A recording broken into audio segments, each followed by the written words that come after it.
What you doing? Ran out of space on my phone, so I'm deleting some stuff. Bye, singing dog. Bye, goal. I pronounce you. Bye, wedding ceremony. Stop. At Metro PCS, you get 2 free phones with twice as much memory. Really? Don't say bye to your memories. Switch to Metro PCS and get 2 free LG K20 Plus phones with 32 gigs when you switch 2 lines. Metro PCS. Wireless. Figure it out. Coverage not available in some areas. Sales tax not included in phone price. Excludes numbers on the T-Mobile network. See store for details and terms and conditions. Blog Talk Radio. Hey, good afternoon, everybody, and welcome to Sin's Chat Corner. Surprisingly, I'm at home. I'm not in another state. I'm not traveling anyplace. I'm kind of disappointed about that. Got one of my dear friends here kind of holding up the rungs on the back side of the fence over here, so hopefully we'll have ourselves a nice hour-long chit-chat with one of my absolute favorite people in the whole wide world, that being Mr. Doug Briney. Doug Briney is a returning artist on our program, and there's so much to talk about, so much to tell with him. He is probably one of the more grounded musicians that I know, in that he keeps it very real, keeps it very honest, and he is a man of spiritual basis, which is kind of a rarity here on our show. So I'm very, very proud to be hosting him, of course. So I want to say, first and foremost, thanks so much to Michael and to Douglas, of course, to changing their schedule so that we could accommodate today's interview, because I really appreciate it. Still working on the car situation, but outside of that, we're managing. So without further ado, let's get Doug on the line and start chit-chatting about life in general with him. Doug Briney, hi. Hey. Hi, Cindy. How are you today? You always feel like you're right next to me. I'm like, it's one of the coolest parts when Doug's on the show. I'm like, it feels like we're right next to each other, doesn't it? You're like right in my kitchen right now talking to me. Are you okay? Please don't die on me. Boy, we just started and he's dying. Great. Wonderful. All of a sudden, I just start coughing there. I don't know what's going on there, but I just get all choked up being back on with you again, I guess. Oh, goodness. Listen to you. You're such a smooth talker. You bet you tell all the people out there. Because I see your page. I'm like, I can't wait for that interview. I'm like, I mean, he's probably thinking, oh, my God, I got to talk to this girl again. It's going to drive me crazy. So here you are. I got so many questions, but as you know, you've been on the show, so you know I got about 8,000 questions. So this happens every single time. But I want to start out with a very, very, very intensely serious question. I'm like, this could be like the most important question of the whole interview. Are you ready? All right. I am ready. Talk to me about your hand, man. I go on your page, and I'm like, the guy's playing with drills, and the guy could kill himself. What are you doing? We need you in country music. You can't do that stuff. What happened? You know, I have been around power tools my entire life. I've run, I've built log cabins up from falling logs and three-siding with chainsaws and nail guns and everything my entire life. I've always done that. And the other day, my son and I were out in the shed, and we're working on a little project. We're trying to make a little small metal forge that we can hammer out railroad spikes and turn them into knives, make really cool little knives. And so I needed to make this little bracket. And so I had a piece of metal about 6.5 inches long. It's a little L-beam bracket that I'm making, and it's out of a piece of angle iron, and I'm drilling the hole in the thing, and I know better. I've been around power tools my entire life. I had it up against the fence, so it shouldn't have moved, but the drill caught the metal, and it elevated on the drill bit, and so it turned a little bit sideways. Well, I let go of the drill press which allowed the drill press, the work and the drill bit to go up. And instead of reaching with my left hand to shut off the power, I reached with my right hand to shut off the power, and that took it across the path of where this thing was spinning at about 1,200 RPM. And so it whacked the back of my hand, and it whacked with the corner. I mean, if you look at the wound is just, I've had worse paper cuts, it looked like, looks like worse paper cuts. But it was the corner of the piece that the two corners actually dug into the back of my hand. Well, the deeper one hit right on the vein that runs through the back of your hand and on that tendon there. And so it immediately started, it was a fountain. It was something like out of a cartoon. It was just, shooting out about 1.5 feet, 2 foot out of my hand. It was bleeding pretty good. So I got the drill press shut off. My son was there, and I said, Colton, get the drill press shut off. And I unplugged the thing, and I'm looking out of my hand, and it's just shooting out blood all over the place. I can't see to tell how bad it is. All I know is it hurts really bad. So I put pressure on it with my dirty hand on the other hand and ran in the house and stuck it underneath the sink with nice cold water and cleaned it all out that way, got a good look at it, and knew it was not going to need stitches. So I got the super glue out and I glued the little flap closed and put a Band-Aid on it, and my wife helped me with a large bandage on there.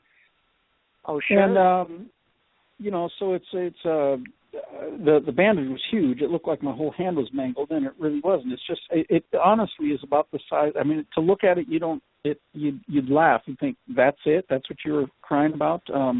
But it was just. But then when you look further, it just looks. You can tell that it was right on top of that vein, and so it just ruptured that main vein or artery, whatever it is that's in the back of your hand, and it was a fountain. So we got that stopped, and so it's just been swollen the last few days, and it feels a lot better today. I'm still not ready to do any fist bumps or handshakes real hard with it, but it is healing up. I was playing guitar this morning. It is not my chording hand, so I can still finger all my chords and do all that, and I am still able to hold. Yeah, I was still able to hold on the pick and everything else. So it wasn't terrible, but it just was a reminder of lessons that I know. You get not complacent working with power tools, because you can never get complacent, but you do get to where, all right, I should have had it clamped, but I thought it would be okay because it was up against a fence, the rip fence, and I was doing things right, but I should have had the metal clamped. My drill press is actually made for wood, so it turns at a much faster RPM than what a metal drill press would turn at, and it caught, and it got away from me. Oh my God, that sounds so horrid. Especially I'm envisioning this in my head in my kitchen. I'm thinking, oh my God, there's blood splattering everywhere. My kids would be running around saying, "Doug, that's so cool, man! Look, he's got blood all over the place." And all I'm thinking is, holy hell, what is he doing? Yeah, well, my son was there with me, and he said at first, I thought, wow, that, ouch, that looked like it hurt. And he said, I looked at your face, and he says, and I was like, uh-oh, because I could tell that it hurt, because he says your eyes were kind of bugging out of your head, and you're just kind of, your cheeks were all puffed out, and you were red, and, because I was holding the pain in, and he says, then I looked at your hand, he says, and I almost laughed, Dad, because it was like a cartoon. It was just shooting. I mean, it was just, like this, this fountain out there. It was kind of something like out of a cartoon. And, he said, but then I realized, oh, that's not good. And that's what his thoughts were. It was like, well, that's funny. That's like a cartoon. Oh, wait a minute. This is not good. And then he didn't know what to do. And so I said, okay, get the drill press shut off, and then let's unplug this thing. And I got to get some pressure on it. We got to stop it bleeding. And by that time, the walls of the shed have got blood on them now, and the drill press has got blood all over it. It's got blood everywhere all throughout the shed now. And my God, we walk in the house, and we're walking in the house, and my hand's just dripping blood, even though I'm putting pressure on it and everything else. And so my wife got all panicked, and I did a good job at panicking everybody. I did a good job of panicking everybody, although I stayed relatively calm, but I wasn't sure if I was going to go need stitches or how bad it was until I got it washed off. And when I got the water running over it, I could see, okay, yeah, it is bleeding good, but there's why. And no, it's not going to need stitches. It's not that long. I should be able to just glue that little flap shut, and I did, and it was all good. It's just, it leaked for the first couple of days. Yeah, it leaked for a day or two, and then I don't even have Band-Aid on it today, and you can't even tell. I mean, no one would know that I had hurt it at all. I mean, you'd look at it and it just looks like it doesn't look like anything. So, yeah. Well, the thing is, too, and the thing is, if you look on your wall and you see, because I know you acknowledged it, just seeing all those, you must be special because you've got just tons and tons of people caring about you. It's not about whether he could play his guitar. It's not about whether he could sing. It's not whether about he could perform. That's the measure of a person. I'm going to tell you that because some of the musicians I come on, I love all my musicians that come onto my show, but you get that love and adoration and appreciation because you've earned it from these fans of yours have become very loyal to you. I'm sure, I'm not telling you anything you don't already know, but, they're dedicated to you, and I think that's just inspiring to see something like that. They actually give a damn about you, for lack of a better term. You know what I'm saying? Yeah, it is. It's very, again, it's a humbling thing whenever people care that much, and you put something up out there, and it's just like, oh, maybe I shouldn't put this out there, and then when people respond like that, and they are concerned and making sure that you're all right, and it's very humbling. I mean, it really is, and it's exciting. In one way, it's exciting. It's humbling. It's also embarrassing. Like I said, really? I've worked my whole life. I worked my power. I know better than that. I know better than to reach up across something. But in that moment, I didn't. I just wasn't thinking. I just wanted to get the thing shut off, and so that it didn't cause any damage to anyone. The good news on that, Cindy, is I had, prior to putting it on the drill press, I had taken it to the grinder and I ground all the sharp edges off. Because I had just cut the pieces. I had just cut the pieces to length, and if you cut pieces on a metal, high-speed metal saw, there's very, very sharp edges. And so I had just taken it to the grinder and I ground all the sharp edges off. So it was very fortunate, because had I not done that, it would have been much worse. I probably wouldn't. It probably would have cut through some tendons and done a lot more damage, because it would have been a razor edge. And so I was fortunate in that regard. I did the things that I was supposed to do. I just didn't have it clamped down. And then I allowed myself to reach across it when I shouldn't have. And, of course, fortunately, everything is A-okay. But if I were you in the future, I would just start telling people, be like, you know what, I was so struck with trying to figure out my next song, my next big hit. I was so enamored. In my head, I just had this thought, and I just got so distracted, I ended up getting injured. See, when you say it like that, people are going to be like, oh, my God, he's a consummate musician. Oh, wow. Am I wrong? Right? Mm-hmm. Yeah, this is an Bingo. incredible song he's working on. Yeah, I know, sell right? it right away. This is the song that caused me to get injured. Yeah, as opposed to writing a song about the injury. I could take it that way too. Thank you very much. See, now we're both on the same page. See, I'm trying to help you out here, Doug. What can I say? Speaking of helping you out, there we go. Okay, let's do a little backtrack here, because some people that have never listened to my show before with you, because you're obviously a returning person. One of the things that I want to start off about, because there's so much to talk about here, apparently Briney's looking for house concerts. Now, to the novice individual who never, takes part per se in live music and doesn't understand the instrumentation and how other things work, explain to people what is an in-house or a house concert, so to speak, and what are you looking for, and where are you willing to travel? Because I might be able to help you out on this gig. Michael Stover, that's right, I'm helping another one of your clients. There we go. A house concert is just that. I come to your home and a very intimate concert. I do have, there's some criteria that I have for that. I typically do not charge for the house concerts, but what I do ask is that you sell a minimum number of tickets. Right. The minimum number of tickets is 20 tickets. And I've had some people say, well, man, I've got to have a huge house to have 20 people. No, you really don't. I mean, think about it on a weekend, or in your backyard, or in the garage. Set it up in the garage. I've played a house concert that was kind of one of the funnest ones that I did, was in a garage, and it was really kind of a cool thing. They just took they had a 2-car garage. We stuck chairs in there, and it was great. Sure. But that's what it is. It's just a very intimate concert. I go and sit down, and, I bring sound system, and I sit down with you, and we have a lot of fun, and, do an hour and a half, 2-hour concert. It's an opportunity for you to invite friends and family over, hear some intimate music, tell some stories, I'm not a drinker at all, but, a lot of people want, they'll serve wine at there and just have a very nice, kind of a classy, fun, intimate evening. And so that's what the house concert's about. They're a lot of fun, very intimate settings. Now, I had one person contact me and was wondering if I could bring my full band. I can. However, the cost of the tickets has to go way up because then I've got to lodge them and feed them and get the van to haul everybody and everything else. So there's a lot more cost involved. So we either have to up the price of the tickets way up, or we have to raise the minimum, which number of tickets, which is hard because it does. Understanding spaces, most people's houses are not set up for holding a concert. I mean, I know we certainly couldn't do that at our home, but I could do it outside. And so that's the idea.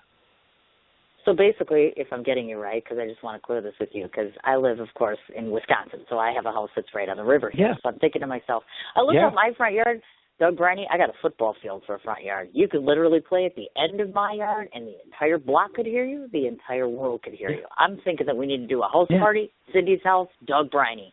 A lot of country, bring Jody Milner in. Absolutely. What do you think? Would love to do it. I think it would be great. Let's do it. I'd be very willing to do it. Awesome. We can talk a little about, like I said, the minimum number of tickets that I ask to be sold are 20 tickets, and we can go over all those details. I'll shoot you all the details are right there on Facebook. I'll just shoot them all to you in a private message for you. Well, the cool thing about that. Let's get that book. Yeah, I would definitely say so. The only problem is I live in Wisconsin, so of course we've got snow on the ground right now and all this good stuff. But the cool part about planning something about this, let's say in summertime, is I live in the land of Harley. So obviously Harley Davidson is here. This is a perfect way for me to get somebody here at my house per se that represents Harley Davidson, because that'd be a great outlet for you. Just throwing it out, just trying to network, buddy. All about networking. I would love that. I would love that. I know, hey, right? You know what? While you're getting Harley there, throw a little competition out to them, because Polaris is right up in your neck of the woods too, and they are now Indian. Yeah, there we go. Really? Get some Indian Indian and Harley. Get them both out there. Let's get some factory reps out there and have some fun with that. Exactly. I agree with you 150%. See, this is what I'm talking about. It's all about putting things together. And I love the concept of the house concert because it's not only homey, for lack of a better term, no pun intended, but like you're saying, it's almost like having an outdoor back in the day where you light up a fire, you got marshmallows, you're having some cocktails, you're sitting there shooting the breeze with people, almost like a jamboree sort of thing. That's the first thing that pops to my mind. It really is. It's just, you're sitting there and we just have a lot of fun. Exactly. And we can, like I said, it can be done outdoors. It can be done on a driveway. It can be done, right down on the creek. And have the creek as the backdrop. That would be fantastic. I agree with you. See, it's all about that. Michael Stover, there we go again. He keeps bringing his people on my show, and we keep finding new outlets and opportunities. I think maybe Michael should put me on his payroll. Just thinking. I'm like, I think I need to be employed now. Hey, throwing it out there. I'm getting in so much trouble. He's going to kick my butt. Okay. This I want to talk about because I think it's really cool. I noticed that you've thrown out an actual contest for your fans and followers to win a special CMA CD.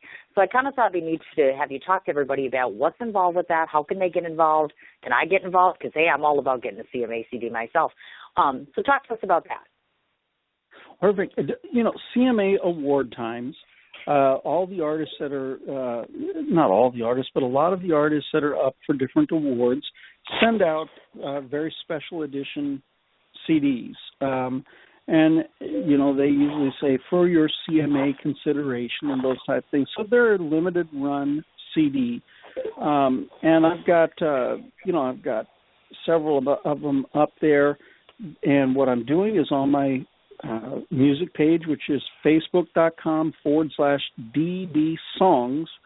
Folks, anybody that shares that and likes that, they're entered in to win.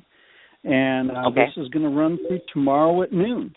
And so anybody who does that, and the person who has the most shares is the one who's going to win. The person who has the most shares of that post is the person who's going to win, and they get to pick which CD they would like out of that, out of those special edition CDs. And then there may be even a bonus CD thrown in from some guy by the name of Doug Briney. We never know, but they might get a special treat. I got one of those CDs. So that's what we're looking and mine's at. autographed. Exactly. Mine's autographed, people. You don't even have that. I got the autograph, and I got the music in my house, and I listen to it, people. And I'm here to tell you how he got on my show. He's so darn good. He's that darn good. And I'm not lying, but we're going to get into that one later. I just think it's really cool I love it when musicians or individuals that are in the public eye throw things back out to fans and followers, because that shows, again, another appreciation for the individuals that back you, because you're the first one to admit, without the fans, what do you really have? You need that backing. You need that support. Right. You need people filling seats, tickets. And it's not just about that for you. I know that music holds a very spiritual meaning for you. For those that do not know this, you did your musical study at the Pacific Coast Baptist Bible Church. I would love it if you would tell people, especially new people that I know are listening in today, how that varies being at a Bible college as compared to your traditional educational system. What did you gain from that as a person and professionally that you wouldn't get from the average college?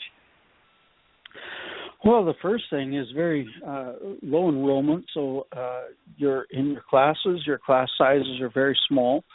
So you get much more attention from the professors. There's much more accountability. The other thing is Pacific Coast Baptist Bible College was very. I would put the education that I received there, because of the individual time that the teachers and everything else are put together. It would be very much on par with a master's degree out of seminary. Just the level of study. I know a lot of folks, I've got a lot of friends who went to seminary, have their master's degree in music, and I am surprised at some of the books that we had in our second year. Some of the studies that, we were doing in our second year, and they were doing that in their master's degree. So it was a very intense study, which was hard for me because I was not a good student. I tell folks all the time, I really honestly never cracked a book through high school. And I don't say that bragging. I say that to my shame now, because when I got to college and I wanted to learn and I wanted to study, I didn't know how. And so I was one of those people that I crammed 4 years into 5 to get my degree, and it wasn't until about my 5th year of college that I finally learned how to study, and I really understood how to take notes. And even there, I wasn't the best student. I mean, I really developed that through the years, is how to learn and how to take notes and how to study. And then I've also discovered some things about myself that I didn't know at that time. I know when I grew up, we didn't have ADD. Nobody talked about that, but I have discovered I have ADD. I can study something 15, 20 minutes, and then it just starts sounding like Charlie Brown to me, the womp, womp, womp, womp, womp. So that's what, after 15, 20 minutes, my attention just goes away. So I am not a multitasker, because I don't do multiple things at the same time, but I am a multi-projector. I need to have 4 or 5 things going at the same time to keep my brain focused. I will work on one project for 15, 20 minutes, and then immediately switch to another project for 15, 20 minutes, switch to another project for 15, 20 minutes, and then come back. And I'm refreshed and ready to go. That's how my brain works. But I didn't know that in college. I didn't know that back then, and I've since discovered it. And so my studying has really increased. But the level of study was much higher. The individual care of the professors to the students was much higher. It was a very conservative college. It was very conservative. There was a lot of rules that a lot of people would just laugh at. You wouldn't even think of. But it was a very conservative college in that regard. And those were the differences. I mean, those were the major differences. But the education that I got out of there, I would put it up against anybody's master's degree coming out of seminary in music. I know I've talked with multiple people and have friends have their master's in music, and I'm always amazed at, wow, they're talking about this advanced study that they did in music, and I'm looking, I was like, yeah, we did that our second year, or third year. That was no big deal, and so I think the education that I got in the music, in music was phenomenal. I wouldn't have had that anywhere else, I don't believe. Well, and the other part of the equation is what some people may not know is, of course, is that you've held pastoral responsibilities in the past. And so clearly I'm guessing that that sort of educational background helped to kind of reinforce your passion and purpose relative to that part of your life. Make sense? Oh, absolutely. I mean, I had New Testament classes. I had pulpit speech classes. I had Old Testament classes. I had, multitude, survey of the Old Testament, Greek classes. So I had a lot of the classes the same classes that a lot of the pastors had, the pastors' majors, absolutely had those same classes as well. They were that was a part of the Bible colleges, having that good biblical foundation. And I've served as the past 26 years. I've been in full-time ministry, and we left that when we left Alaska. Well, we thought we left that when we left Alaska. We got down here and joined a church, and we're just going to help out in the church. And the pastor ended up leaving, and I'm pastoring that church now, and doing that. So it has served me well all the way through my adult life. Of course. And it goes without saying that, God watches over all of us without being too proverbially spiritual. But the reality of the situation is, have you ever asked yourself, God graced me with this ability and this talent, and every day you wake up and say to yourself, wow, I'm just overwhelmed by the miracles that keep happening, because really you are one heck of a success story from start to finish. And you have to say to yourself, there's some divine being that plays a great part of that, Gives you purpose. Absolutely. Yeah. I'm a firm believer. I love the book of Esther in the Bible, and I love when she's, when her uncle tells her, you were here for such a time as this. I'm where I'm at because by design. I'm not here by accident, and that's my firm belief. I'm here for such a time as this, and why we chose to join North Point Community Church when we moved to Tennessee, and then just a few months later, the pastor leaves, and the things that the church needed, someone to help with some development of leaders and help with all these things, were all the things that I have done and I've worked on over the past 26 years of ministry. So all of those things are just second nature to me, and it was the things that this church needed very desperately. Yeah, that's not by accident. It's by design. I really do believe that.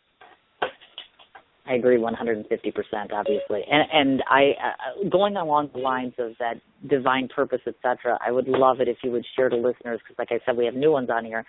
Tell them the story about how you became a hero. How I became a hero? Yes. Do you remember the last story that we talked about on the last show? I want to see if you remember that. Do you remember what I asked you about? I don't. You're going to have to refresh my memory just a little bit, and then I can help you. If memory serves me correctly, and if I am mistaken, I'll be the first one to admit to you about this. Did you or did you not rescue somebody in Alaska? Oh, yes, I have. Yes, I did. Now, look at that, Doug Briney. Let's talk about it. Machine. There we go. There we go. There we go. Talk to the people about that.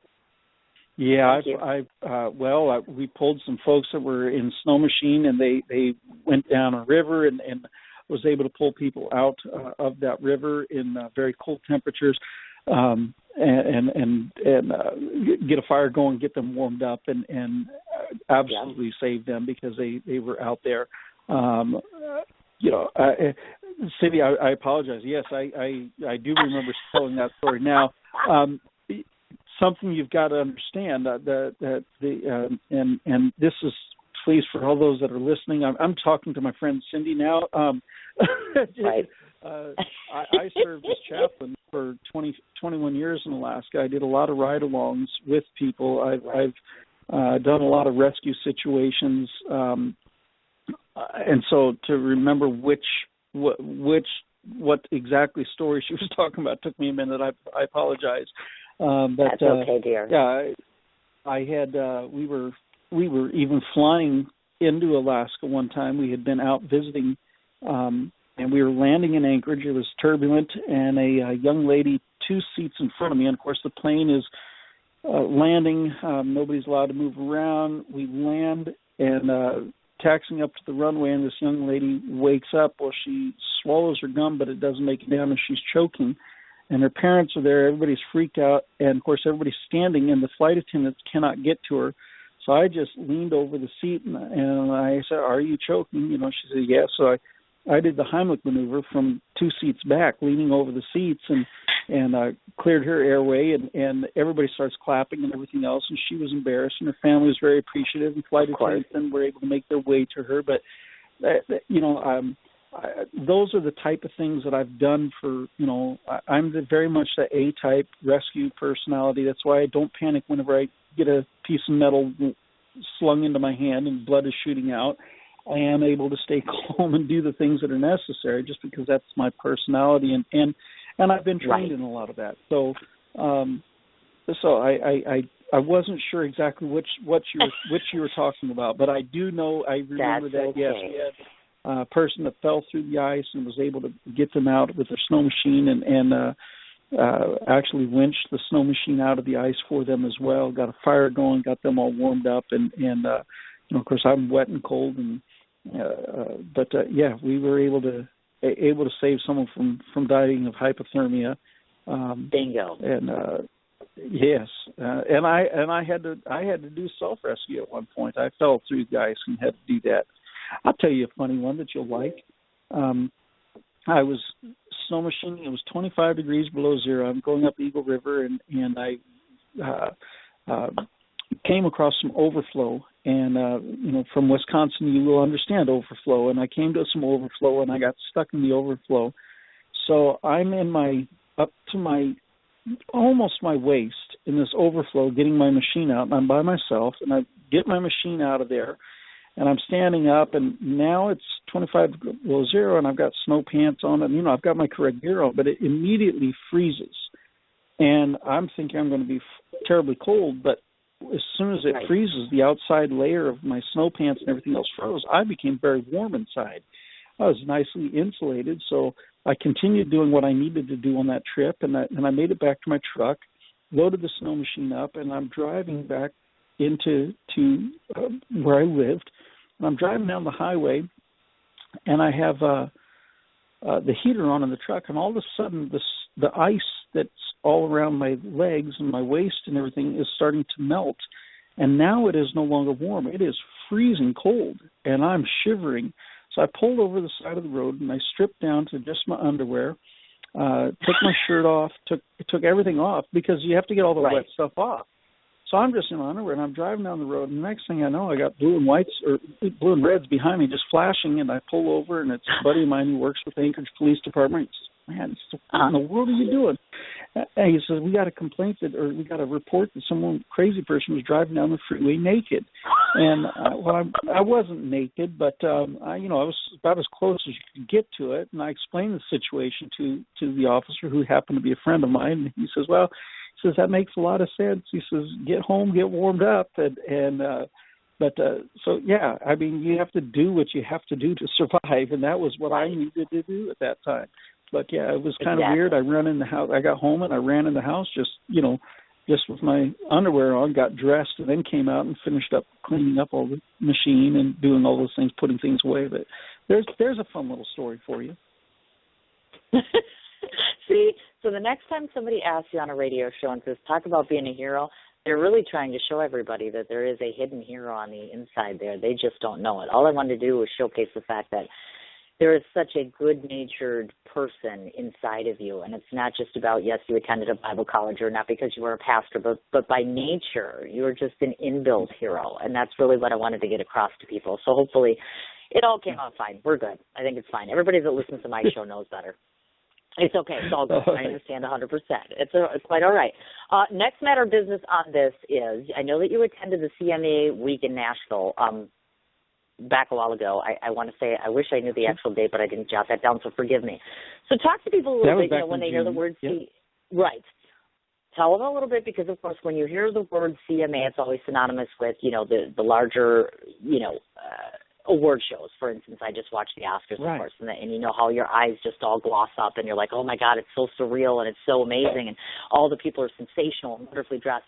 So take us backstage to the CMA a little bit and talk to us a little bit about what it was like to participate in that, and was there anything about that kind of overwhelmed or intimidated you? Because I can imagine meeting all those popular people, for lack of a better term, has got to be sensational but scary.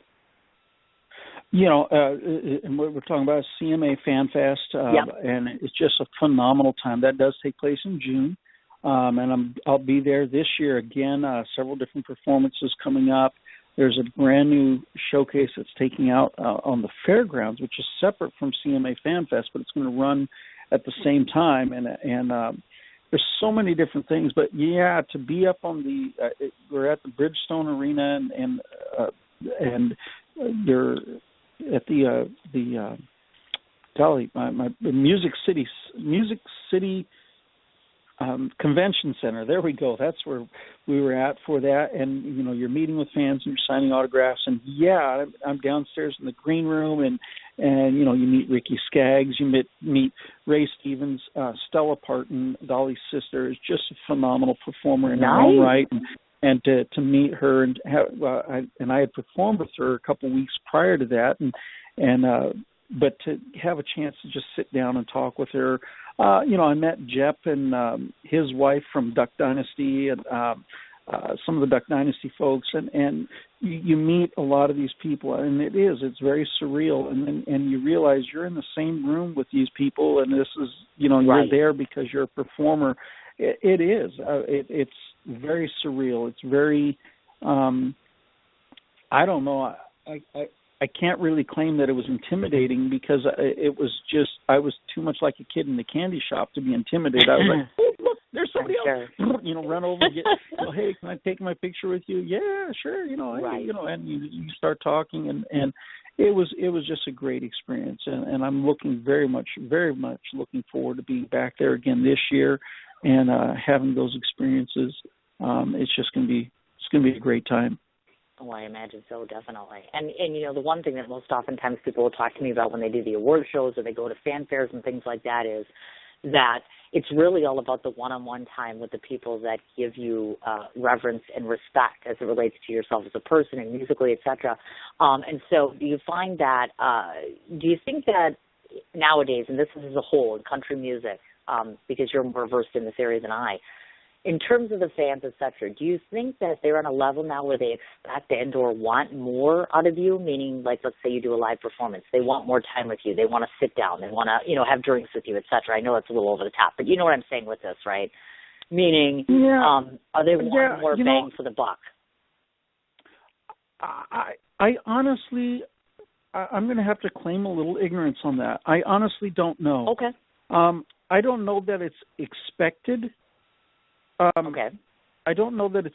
I can't say that and I guess I'm speaking from my own self, and from those that I know.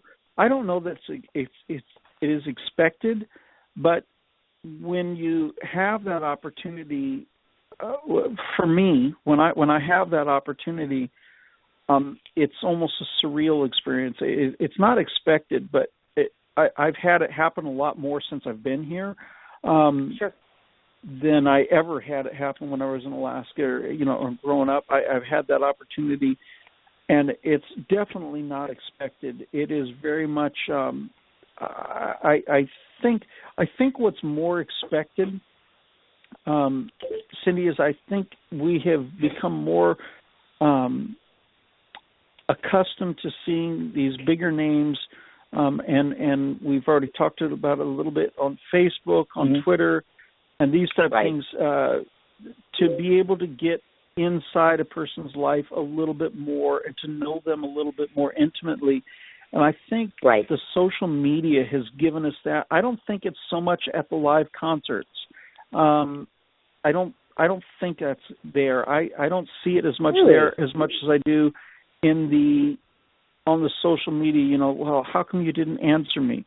Oh man, I'm sorry. I had 100 messages and I missed it. It wasn't. I didn't mean to. The person, lover, hater, the person who has probably done the best job of social media than anyone that I know, I would have to say is Taylor Swift. She is an absolute genius when it comes to her social media and her marketing of herself.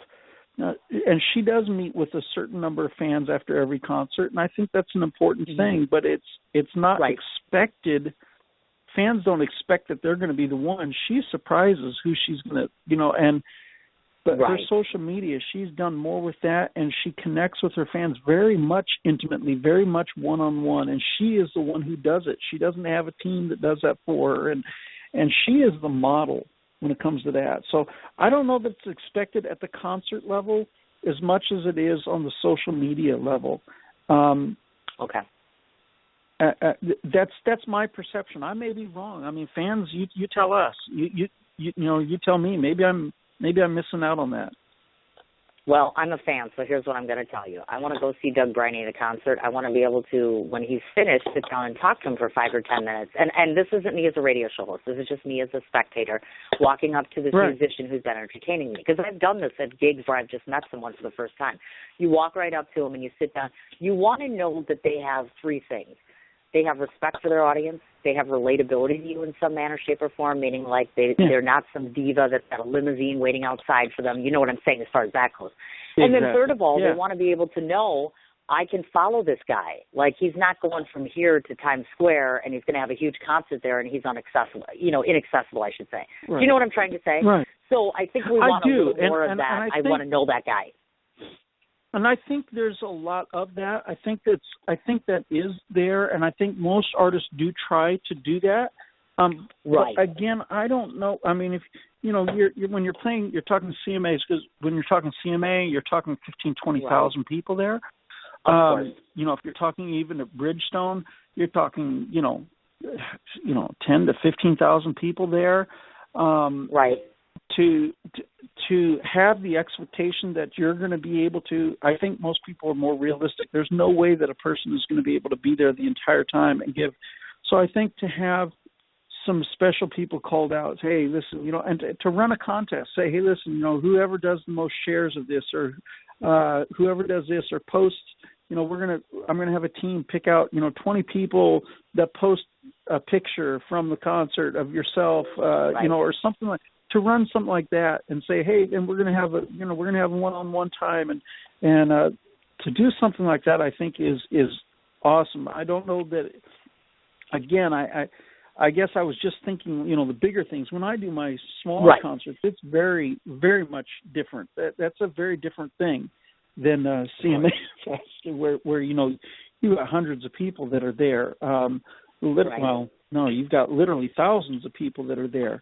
And to try, if even 10 minutes, let's just say a very minimum number of 1,000 people, I don't have that kind of time. And it's not that I don't want to. And please understand me, it's not that I don't want to. It's just that's the reality. And I do give, and most artists give so much of themselves in their performances. When I'm done with the performance, I'm worn out. I'm physically worn out. I had to be helped off the stage last summer because I was spent. I gave everything I had. It was outdoors. The heat got to me. The humidity got to me.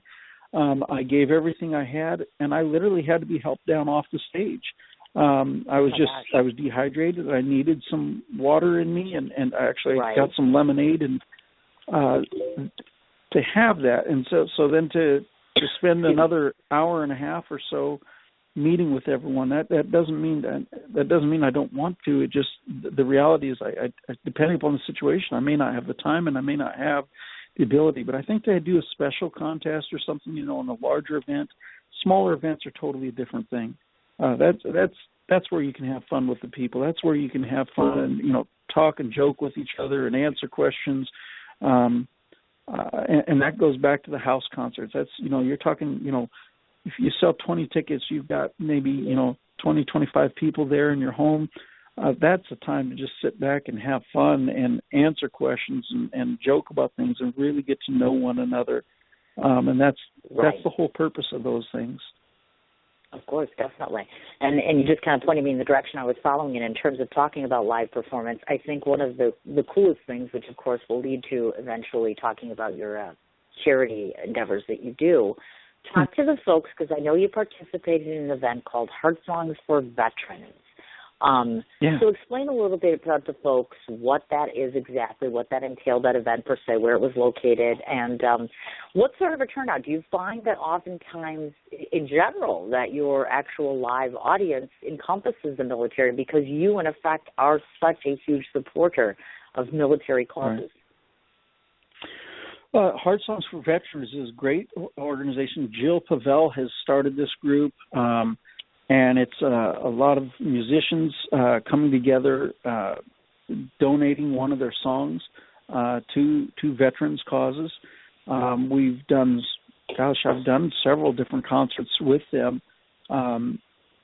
There's a lot of military folks there, and then there's a lot of folks that are just there for hearing some good music, and they want to support the military. So it's a very, very diverse group, and it has depended upon I think a lot of it has depended upon the timing of the promotion and that type of thing. The first one that I attended was at Taps Belcourt, and that was at downtown Nashville. And, the building may hold, in that room where we do the music, it might hold 65 people, and I think we probably had 75 in there. It was packed. It was packed. And the people were there for the entire evening, which there was, I would say, a good 3.5 hours worth of music, easily. And people stayed the entire time just listening to the different artists, and it was a great night. The next one that we had, the venue kind of dropped the ball on and forgot that we were coming. It was a nightmare at the last minute getting things set up, but we still had a good turnout. Set a good turnout there, and that was actually at the Bridgestone, the tavern that's at the Bridgestone. So it wasn't in the arena, but it was at the tavern there. Nice. And we had a great time with that. We had a great time, and I would say that one probably had more military there than the first one. I hosted one at the Uncommon Grounds Coffee Shop here in Old Hickory.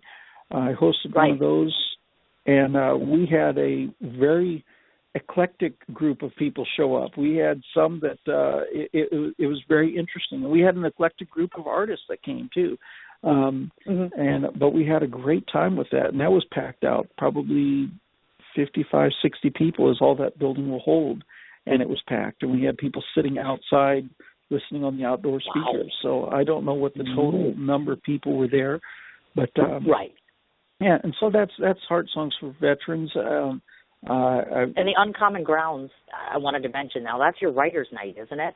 Because that's kind of similar to what we have I've done here. Writer's Night there, yes. Yep, I sure have. That's I've what done the Writer's Night Okay. there. I've hosted Writer's Nights there and Write Around, Music in the Round. There's a open mic that takes place there. There's a open mic night the first Saturday of the month. Second Saturday is typically the Writer's Night. Third Saturday is typically V Radio getting involved in doing it. We have an artist spotlight that night, and then the fourth Saturday there's another writers round hosted by Bud Tower, who is a phenomenal writer. He's written some number ones for little artist you might have heard of, Hank Williams Jr. He's written some he wrote some number ones for my brain just Leonard Skinner. My brain blank. I was kept thinking Van Zandt, but for Leonard Skinner, right? And so he's written some huge songs, and so he has some A-list writers who have written for some of the big names, and he has these writers come in, very established writers that have multiple number ones, and I've met the writer that wrote the song Austin for Blake Shelton, and just a very sweet lady. The writer who wrote for Carrie Underwood the song Jesus Take the Wheel, and have met him and had the opportunity to sit down and write with him. And that's through Bud Tower and meeting some of these folks. So it's a fun fun thing. Every weekend they've got something going on there. Very, very cool, I was going to say. And one of the things that I don't want to forget about touching base about, you are what I call gifter to the greats, for lack of a better term. And by that I mean, in case some of you listening do not know, you are a huge supporter of two different organizations I could think of off the top of my head, Bright Star International and Operation Troop Aid. So again, let's educate our audience a little bit. Talk to them a little bit about how you got integrated into working with them and what these two causes stand for. Well, Bright Star International. God, I'm killing you, dog. I don't know what's going on. My throat just scratchy or itchy today, but I apologize to the listeners. But Bright Star International is an organization that pairs artists with their causes. So when we get to an area and they know that we're coming to that area, they will help bring in the causes, and my cause is the military. And so they'll bring in some military charities that partner with us to put on a concert in that area and that type of thing. And that's what Bright Star does. Operation Troop Aid is a charitable organization and headed up by Mark Woods. He started it. Mark is a veteran of the Navy and started it. He sends care packages to men and women who serve in the military, as well as offers them some support to get them care whenever they return home.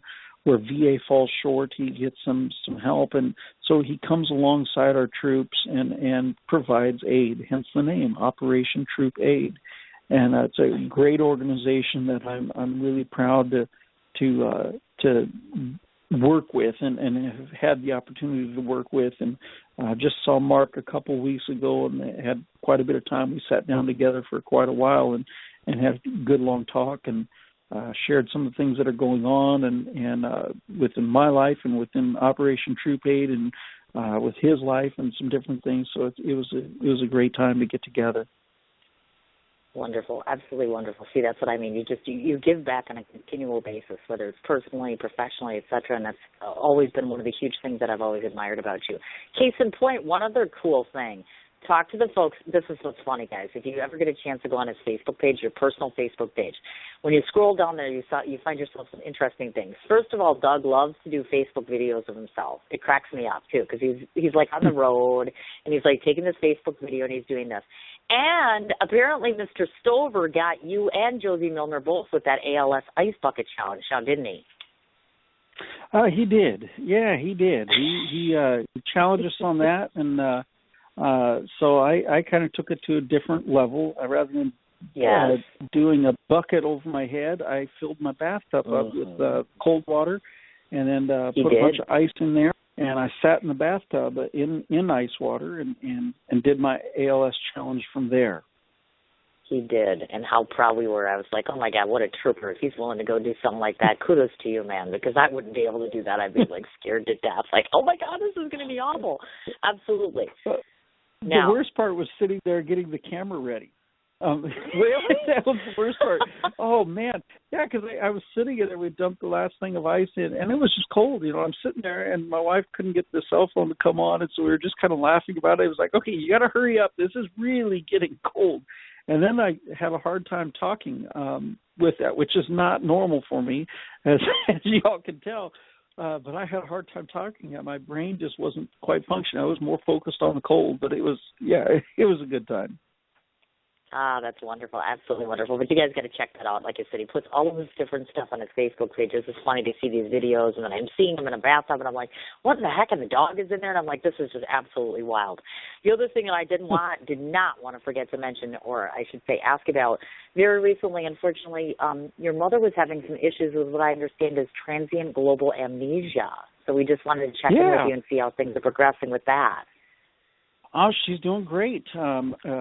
She called me one morning. It was I want to say it was Wednesday morning she called. And she was in an absolute panic, and she didn't know who she was, where she was at, why she was there. Why was there a quilt in her front room that somebody was working on? She says, Mom, that's the quilt you've been working on for the past week. I've been doing that. Right. And she couldn't remember anything. I live about 2.5 hours away from her. I called her pastor and had him go over there. He got the medics there. Meanwhile, I was on my way, and we got her checked in the hospital, and she had a very difficult time. It was very. She couldn't remember, the baseline of who she was there. She knew who she was. She knew I was her son. She knew those things, but events were just gone, and it was right. It's a very strange thing, and she just lost 24 hours of her life, and that's one of the things. There's a couple things that to diagnose transient global amnesia, they have to rule out a stroke, they rule out seizures, they rule out any of those type of things. Right. And they rule all that out. And then there's some other things that they look for. This person generally asks the same question over and over. Like I will answer a question, and you'll say, okay, that's interesting. I don't remember that at all. And then you'll ask the same question again. And you don't realize that you are asking the same question over and over and over again. So for about 9.5 hours, I answered the same 10, 15 questions back to back constantly. For 9.5 hours, I answered the same questions back to back constantly. For 9.5 hours, I answered the same questions back to back constantly. And I'm saying that, repeating that, people, as a point. That's how quickly the mind was forgetting that I was telling her that.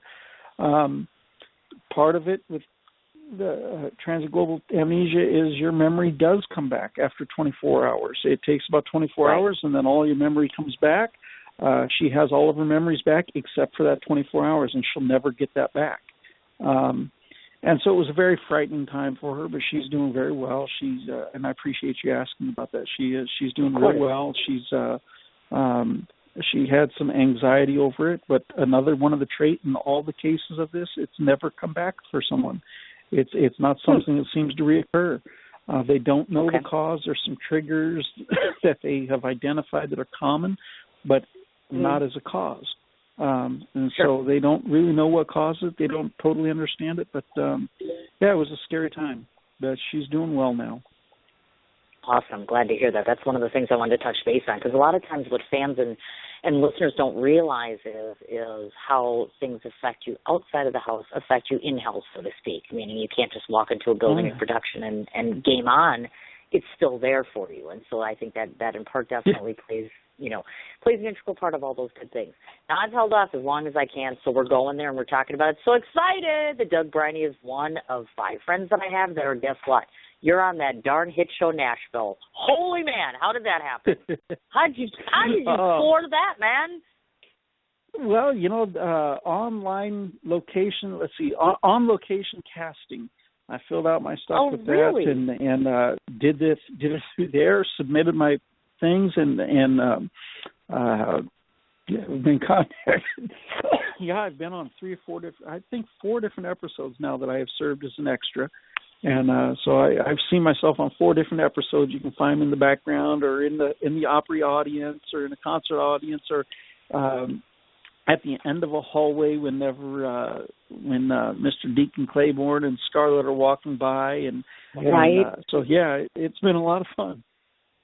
Oh, I imagine so, and not to mention the fact what I think is so amazing is that you have older groups of talent, younger groups of talent in terms of performance on that show, because Scarlett's character obviously very, very young girl. You know what I'm talking about? She's not a seasoned veteran as far as that goes. Not obviously, unlike Connie Britton or even Hayden Panettiere for that matter, is really not exactly an old musician per se. You know what I'm talking about?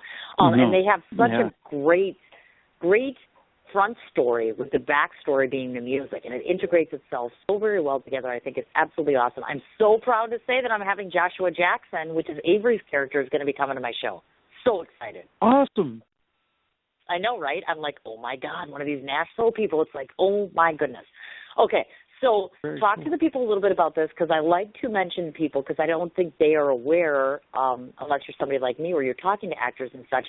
Talk to them about the fact that sometimes it's not all glitz and glamour, meaning sometimes when you're on a set, you're there for 16 hours sitting around waiting. You know what I'm saying, right? Yeah, you're there. Typically, a shooting day is typically 12 to 14 hours, it seems like. for what in the program. The funny thing is in the program, that whole scene may last nothing more than a minute, if even a minute. And it will take. It literally takes hours and hours to get that right.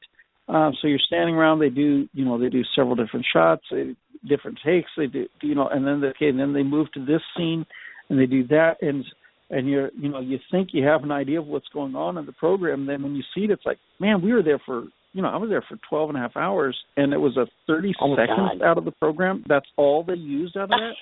Wow. And it's mind-boggling. Yeah, it is. It's a lot. It's work. But I say it's work. It's not a physically demanding job. It's more mental, of keeping yourself occupied for that 12 hours and not becoming bored, and not checking out, and you're doing the same thing after you've heard the song, 50 times, to still act like it's your first time, and you're clapping and you're smiling and you're even though you've heard it and you're like, oh, I don't ever want to hear that song again, after so many hours. It is funny, but it's a fun experience. It really is. It's a fun experience. It is work. It's not a physical demanding job. I would say it's more mentally taxing than it is physically. Sure. Now, standing if your feet get tired or your back gets tired, but it's not. Come on, let's be real. It's not hard physical labor. It is more mental. Right. And it really is. But I don't want to say that and have someone think, it's hard work. It's hard work mentally, to stay in character and do the same thing over and over and over and over again, and act like it's the first time and that you're excited doing it. And it's really interesting. They'll have you do it with sound, then they have you pantomime everything so they can do the voiceovers and do different things. Then they have you do the same thing again. Okay, let's pantomime again. Need this here. Then we need to do it. Okay, now we're going to do it this shot, and we need everybody to do the same thing, but you're going to do it from this angle. And it's like, and it's amazing how it all pieces together. And it's kind of fun to see that finished product. Of course. And, of course, we want to let everybody know that Nashville's on Wednesday nights, obviously. And do we anticipate you doing future appearances, or are you unaware at this point?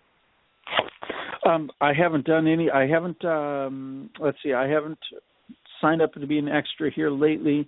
Had the opportunity a couple of weeks ago and a week, so I don't have anyone right in the works right now. But I am planning to try and do one more before the end of the season. Of course, cool. And of course, if anybody wants to tune in, like if they go to back episodes, do you know off the top of your head which episode that they could check you out in, just so they can get a chance to see you? I was in episode 210 and 213 this year.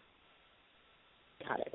Okay, just so we can all make a note of that. So people go ahead and check him out because he's worth looking at. Because I'll tell you something, I would love to see you on camera. I think you're a natural-born character as it relates to being on camera. Of course, definitely.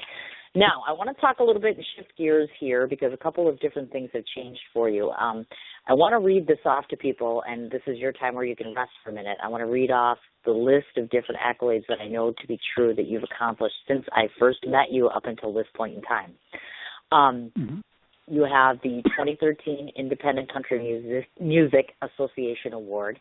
You spent 8 months on Roots Music Report chart. You were number 11 on iTunes Country New Release chart.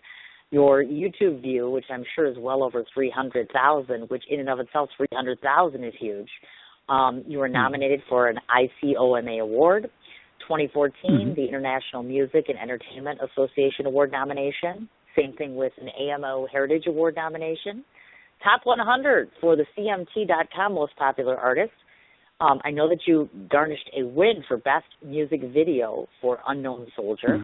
And, of course, we know very recently you were nominated for Best Male Artist, and that's at the Nashville Universe Awards. I was kind of bummed out that you guys didn't win everything because I was, so excited. Like, oh, my God, they're going to go and they're going to, sweep everything, and all of Michael's clients are going to win. You know what I'm talking about? So I was just a little bit bummed about certain things there as far as that goes.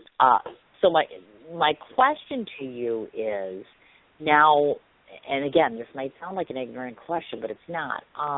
Once you get to the stature that you've attained, is it almost an industry or even a expectation by your fans, et cetera? Do you feel in some senses that you've accelerated to this level, so you're expected to stay at that level? Do you know what I mean? Accreditation-wise and award-wise, does that make sense? Yeah, it does. It makes sense. Oh man, and see, that's a good question that I wish I had a better answer for you. I think I expect it more out of I think I expect it more out of myself than my fans expect it out of me. The level of I think I expect it more out of myself than anything else. Not that I expect that I'm going to win or expect that I'm going to be nominated, but my expectations of myself is to constantly be getting better, to constantly be improving and honing my skills and working on my delivery, working on my performance aspect, working on those things, to constantly be learning. I don't want to become stagnant as an artist. I don't want to become, a one-hit wonder or something. I want a career like Vince Gill. I want a career like Alan Jackson. I want a career like George Jones. Of course. Not George, excuse me. Well, George Jones too, but I mean George Strait. Boy, my brain is shot. But, a George Strait type career that has been around. And if you look at all these individuals, they have stayed current by not reinventing themselves, but by changing little things. They're still true to who they are as artists, but they have changed with the times, and they have changed with those things, and they've made the adaptations to stay relevant. And I think that's my biggest challenge. And so for me, that's the expectation that I have of myself, is to stay relevant.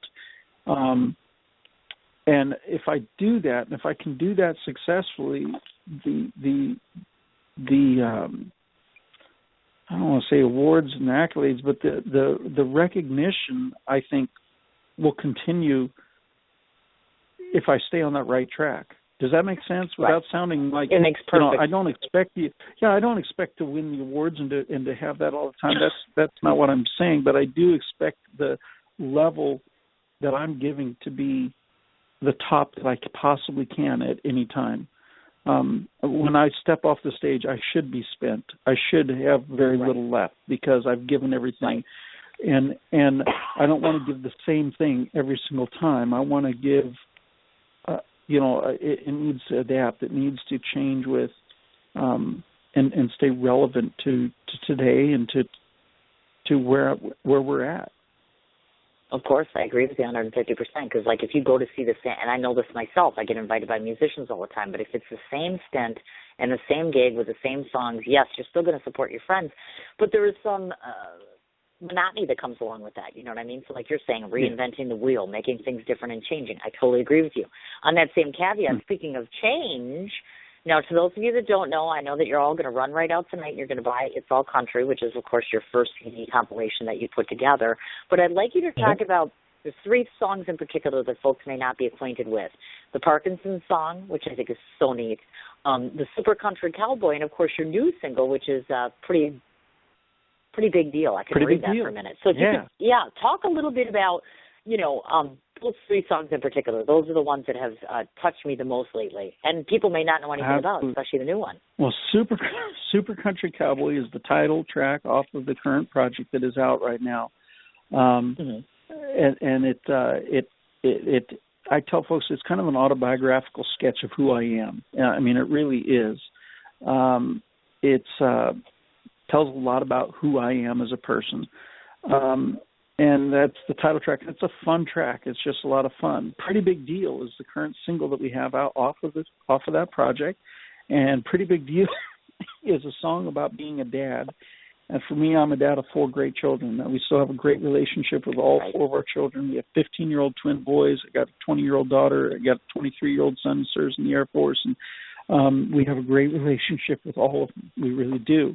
But there's something about the innocence of those days when they were 4 and 5 years old and 2 years old, when mom and dad knew everything and we were a hero. It didn't matter what we did.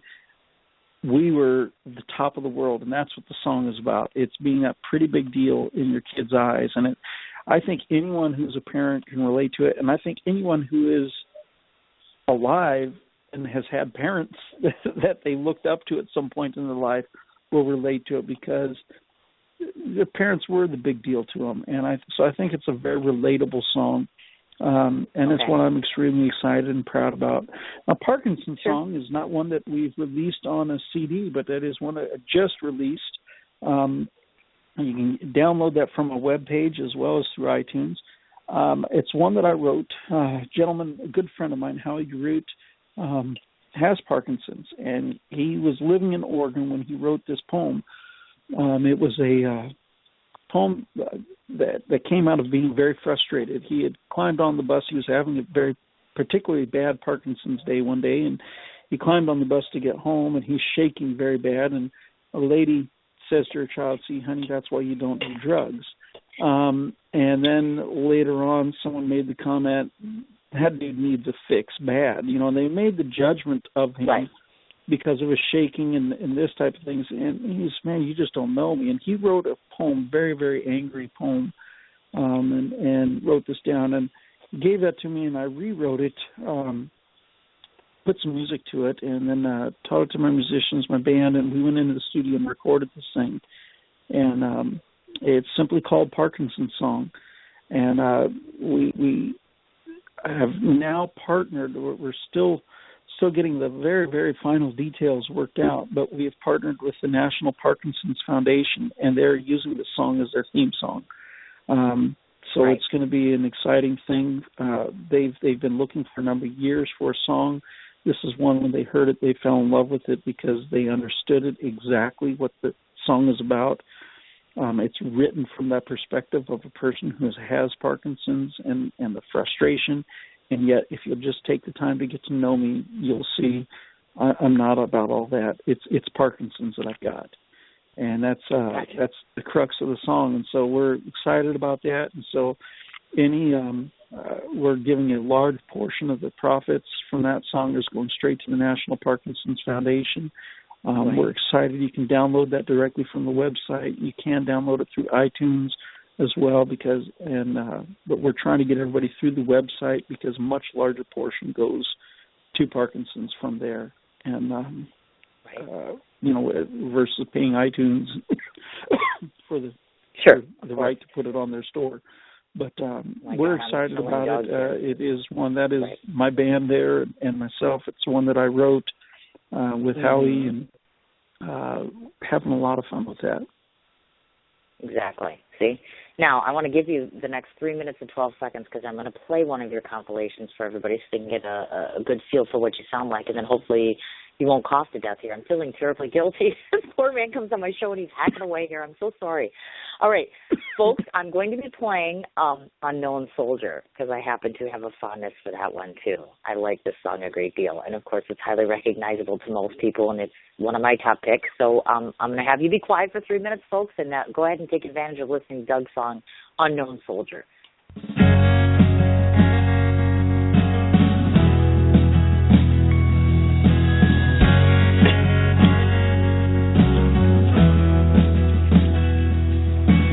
Every father's son, barefoot boy next door, yapple of mother freedom's high. All across his land, I was raised to be a man. I came from old towns everywhere and heard the battles cry.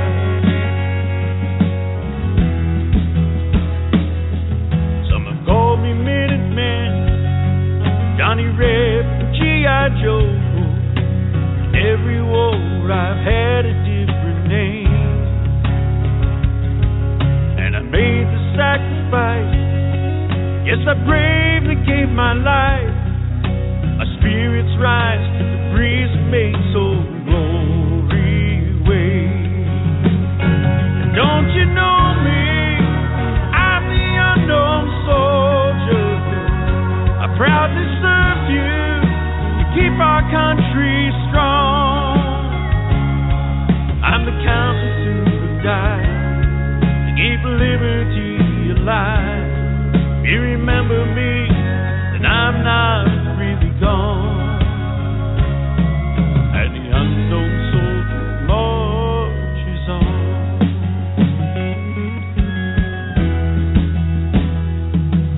In the fields of Vietnam, on the seas and desert sand, I'm a sentry and I stand by watch alone. My soul will rest in peace, long as America stays free. I'm the heart of every boy that's never coming home. But don't you know me?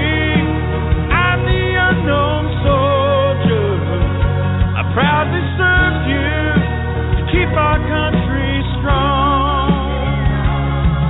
I'm the Countess who will die, keep liberty alive. If you remember me, then I'm not really gone.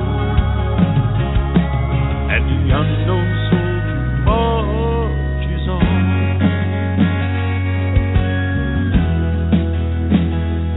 Marches on. Marches on.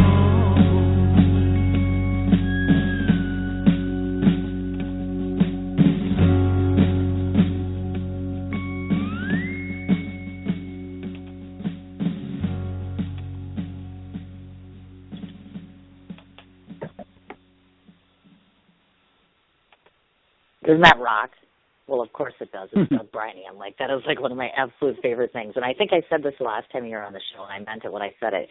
And almost your sound and your style is relatively similar to Brooks and Dunn, and I'm sure that you've heard that before, obviously. It's not the first time, I'm certain of it. And it's just, you sing with soul, you sing with purpose, you sing with meaning. That always is one thing that just transcends me from being a regular, average, ordinary, occasional listener to being an avid fan. And I think that holds a lot of merit as far as that goes.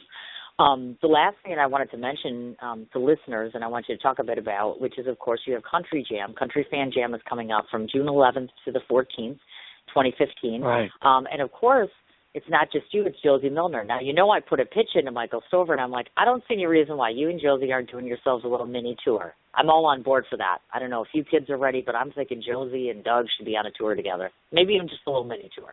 Throwing that out there. Josie and I did a couple dates together last year. We did do a couple dates together last year. The hard part for us is the distance in between us, getting together, doing any kind of rehearsal, that type of thing. Sure. That's a hard thing. Then our schedules just didn't seem to match very well. But we did, we did several shows together last year. We really did, and had a good time. I love being with Josie and performing with her. She is a lot of fun, and her parents are great, and we've had a lot of fun doing things with them. And so, very much, in favor of doing something like that. I think it would be a lot of fun. We just got to get some dates together and work it out, and it's just got to be something. I played. Last year, I did 114 shows last year. Wow. 114 shows that I played last year. And this year, I'm off to a slower start with my responsibilities as pastor here. I haven't been out as much the first little bit of this year, but I'm ramping up this summer and trying to get things lined up for the spring, doing more because just some things are freeing up time-wise for me to be able to do that. And which is a good thing. That's why I'm here. I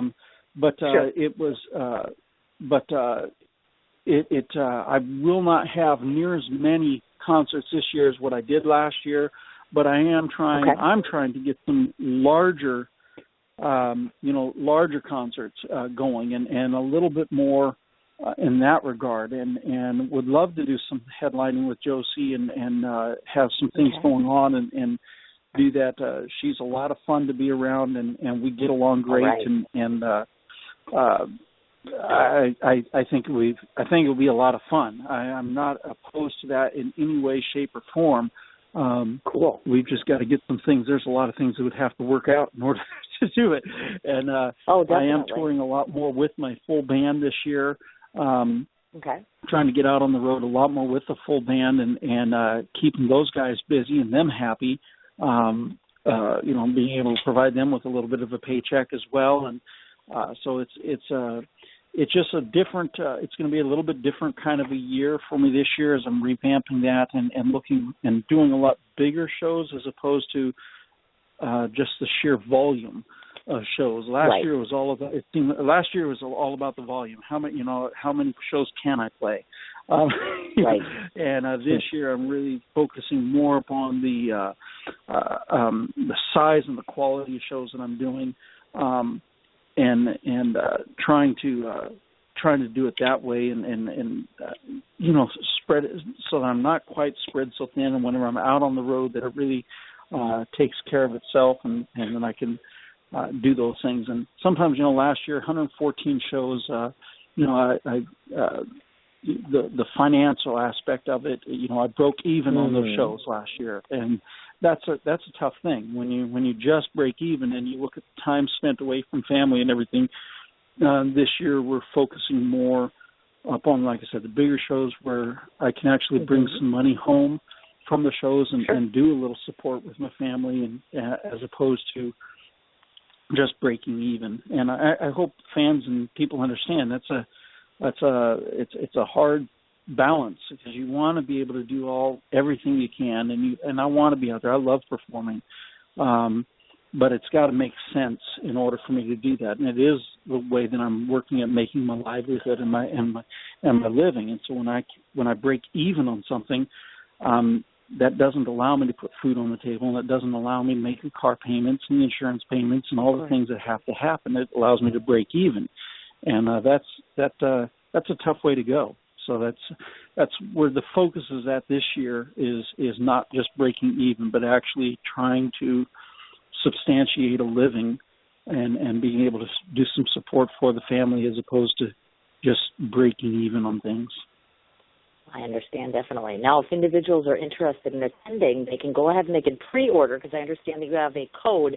Because, of course, folks, what you need to know is, I believe there's a certain set amount of tickets that you have to sell, and if that's the case, then you end up being on the Emerging Artist Showcase. That's right. Yep, I'll be on the main stage, and that code is really easy. I believe it's just Is it DBS? It's think. DBM. It's DBM, DBS. actually, that's off right. your page. Yep, it's DBM. DBM, that's it. Yeah, Doug Briney music, not Doug Briney song. There we go.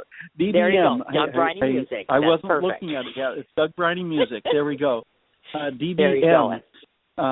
So, yes, please. And that's the show that I was talking about that's taking place the same time as CMA Fan Fest this year. And so it's going to be an incredible thing. It's going to be out at the Tennessee Fairgrounds here in Nashville. It's going to be a great time, and there's a lot of artists that are going to be involved in this thing. It's going to be a huge event, and we're trying to sell. We'd like to sell 100 tickets to this thing, and so what we'd like to be able to sell is at least 100 tickets to this thing, and get people there. You can choose to be there for the entire time, or you can choose to be there for just a single day. And that's completely up to you whenever you purchase your tickets. But please, if you purchase those tickets, please enter that code, DBM. Please enter that code. And if we, like you said, like you mentioned, if we sell a certain number of tickets, then we get to be on the main stage there, and not one of the side stages. Which side stage is going to be great, but we'd really like to play that main stage. Of course. That makes perfect sense, definitely. Now, I don't want to forget, we got to do this rundown again like we do every single time that you're on here, so listen to all of this, because, God, you people won't even believe how many pages that there are here. It's, like, insane. He has a personal Facebook page, and that is entitled Douglas Briney Jr., just so that you know he is a junior and listed as such on Facebook. He has a musician page, which is entitled Doug Briney. Music-wise, we have YouTube, Reverb Nation, Pandora, MySpace, iTunes, Amazon, CD Baby, your website, which is, of course, DougBriney.com, Twitter handle, which is @ and that's Doug Briney, of course. I don't want to forget to mention the obvious, which is 3 different things. BrightStarInternational.org, which is one of the charities we referred to, And then, of course, right. OperationTroopAid.org, that's another one. And then, of course, we want to throw a shout-out to your church, which is cbcanchorage.org. Any other place to find you? Okay, and you were right on everything. cbcanchorage.org was the Cowboy Church of Anchorage. That's up in Alaska. I am now with North Point Community Church in Old Hickory. cbcanchorage.org is the Cowboy Church, and that is the church I started up there, but we are no longer up there. The church down here is North. Yeah, the church down here is northpcc.org. northpcc.org.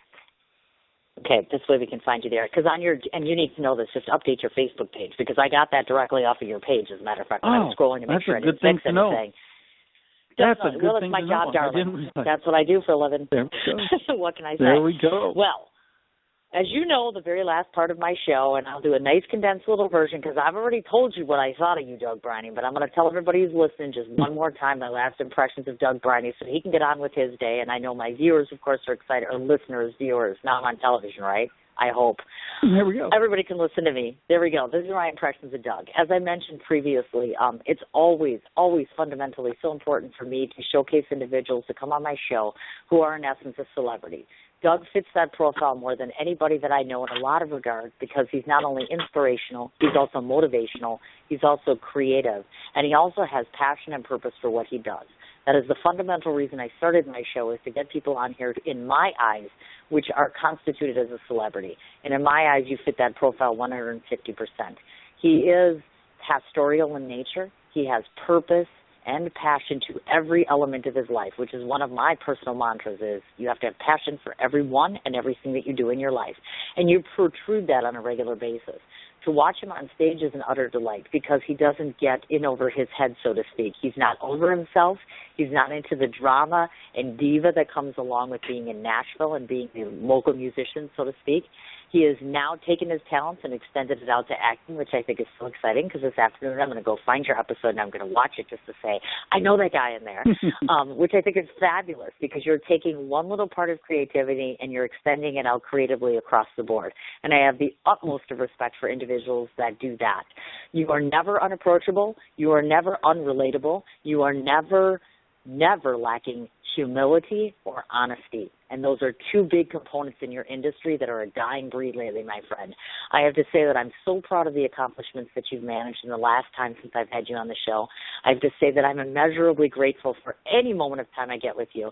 And in all honesty, I can't believe I'm doing this, but I'm going to ask you, so don't say no. I have a birthday coming in July, and I'd like to have a birthday party. And going with the theme of the house party, let's say that we have Doug Briney come to my house. We can go ahead and we can charge them this whatever ticket price it is and all that good stuff. We'll work out all the particulars, and then I can spend my birthday with one of my most favorite musicians from my show. I would love that. What is the date? What's the date on that, Cindy?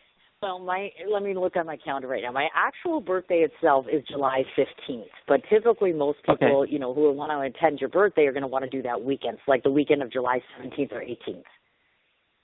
Oh, that'd be perfect. That'd be perfect. That would be awesome. I will be in Texas over July 4th, and so I can be up in the northern territories, Wisconsin in July. That would be fantastic.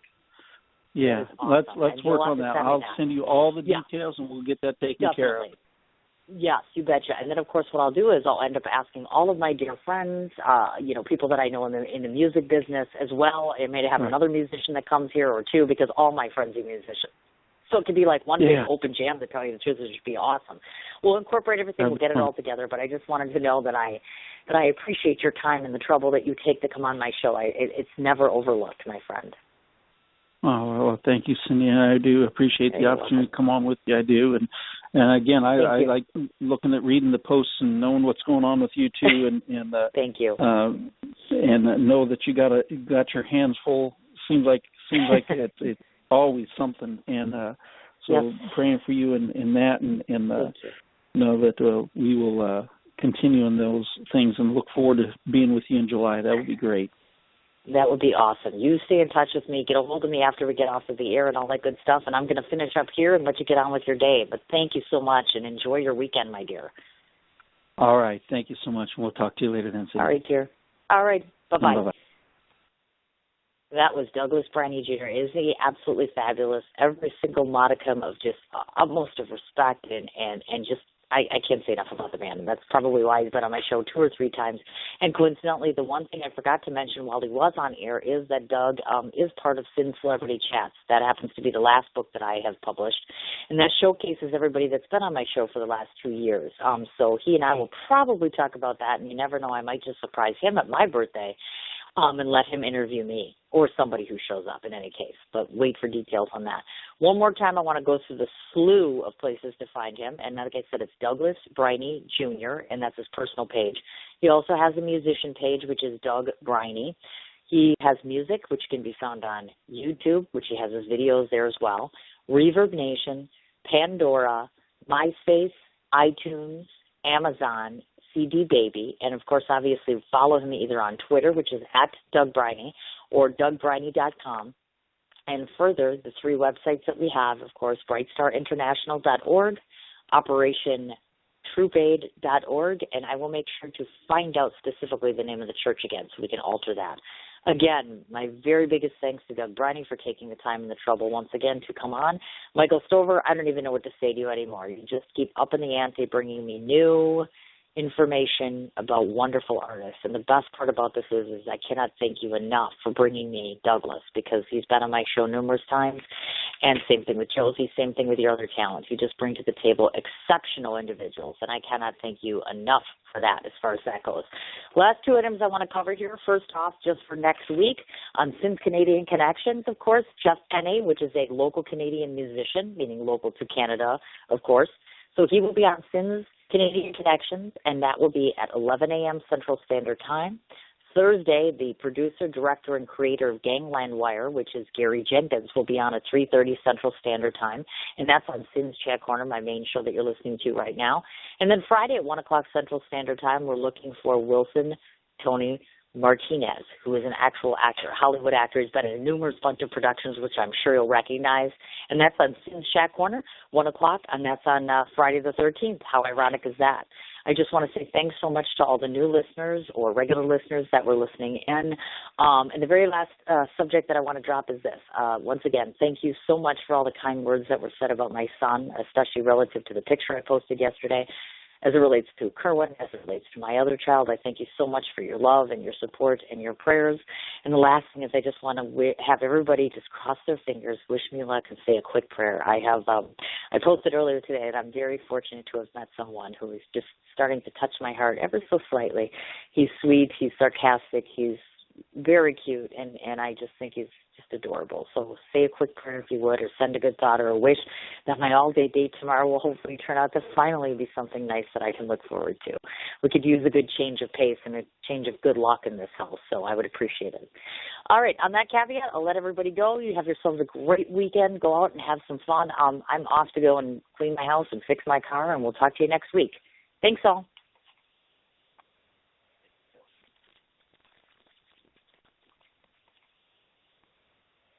What you doing? Ran out of space on my phone, so I'm deleting some stuff. By singing dog. By goal. I pronounce you. By wedding ceremony. Stop. At Metro PCS, you get 2 free phones with twice as much memory. Really? Don't say bye to your memories. Switch to Metro PCS and get 2 free LG K20 Plus phones with 32 gigs when you switch 2 lines. Metro PCS. Wireless. Figured out. Coverage not available in some areas. Sales tax not included in phone price. Excludes numbers on the T-Mobile network. See store for details and terms and conditions. What you doing? Ran out of space on my phone, so I'm deleting some stuff. By singing dog. By goal. I pronounce you. By wedding ceremony. Stop. At Metro PCS, you get 2 free phones with twice as much memory. Really? Don't say bye to your memories. Switch to Metro PCS and get 2 free LG K20 Plus phones with 32 gigs when you switch 2 lines. Metro PCS. Wireless. Figured out. Coverage not available in some areas. Sales tax not included in phone price. Excludes numbers on the T-Mobile network. See store for details and terms and conditions.